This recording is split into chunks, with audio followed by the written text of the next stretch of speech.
never ever thought that giving a sermon would lead to me being dismissed and reported for prevent and safeguarding and treated in such a way. It was just so mind-blowing. I was thinking, I'm never going to work again because I've been accused of being a terrorist.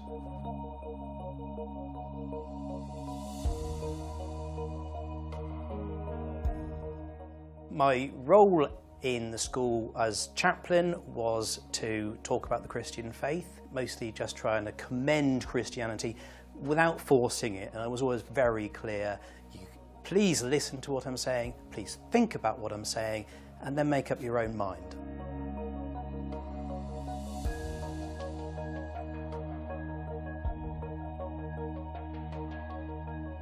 Back in the late summer term of 2018, there was mention of a group called Educate and Celebrate coming and doing diversity training.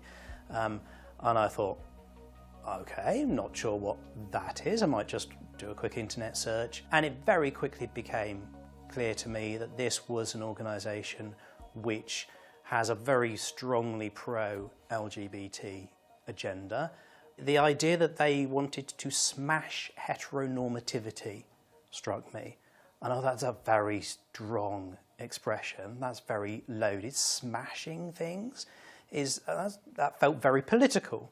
So I was uncertain about how to deal with that, but I thought, well look, I believe in freedom of speech and people having their own opinions.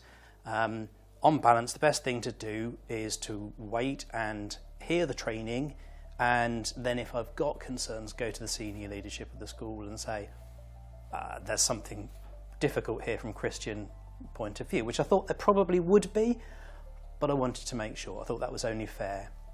So Ellie Barnes, the CEO of Educate and Celebrate, came and did a training session with staff, and it really confirmed everything that I thought might be problematic about it.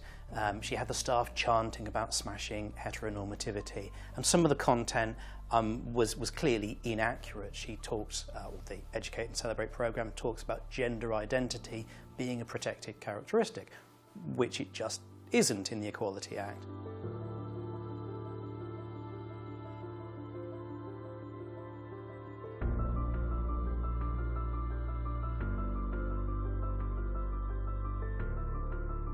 Every summer term, thinking about the topics for the sermons for that term, I would ask pupils to suggest ideas. One of the pupils said to me, "Sir, do you have any slots left in your topics?" And I said, "Yes, I have got one." He said, "Can you talk about how come we're told we have to accept these LGBT ideas in a Christian school?" So on that basis, and the fact that, I'd heard other people expressing these concerns and doubts and confusions, I said, yes, this is an important topic for the chaplain as someone who's supposed to guide people through the maze of moral and ethical life. That's a proper topic for me to talk about. So that's what I did.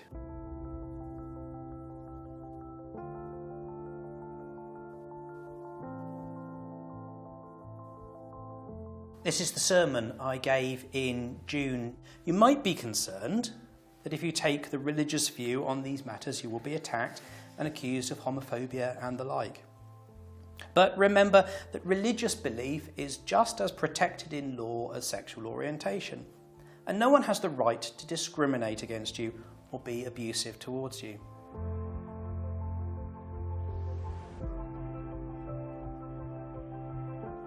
I couldn't comprehend how I'd done anything so wrong that I needed to be suspended. Ruffled a few feathers, maybe, but then as a Christian minister, sometimes that's your job. But suspended, I couldn't make any sense of it. That felt as if the world was going mad and falling apart.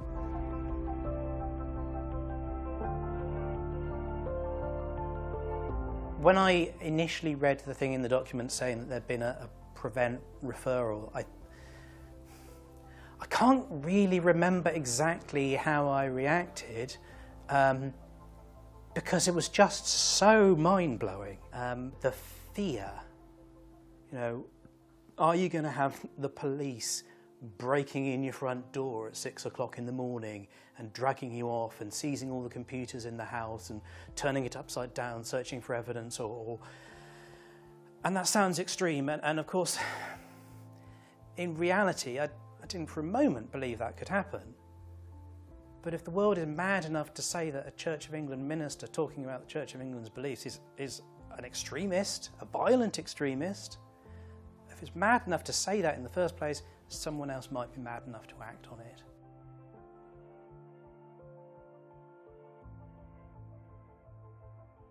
I wanted to give the school every opportunity to admit that they'd got some things wrong. Even if they didn't admit everything was wrong, I offered so many times mediation, conciliation, let's sit down and talk about this.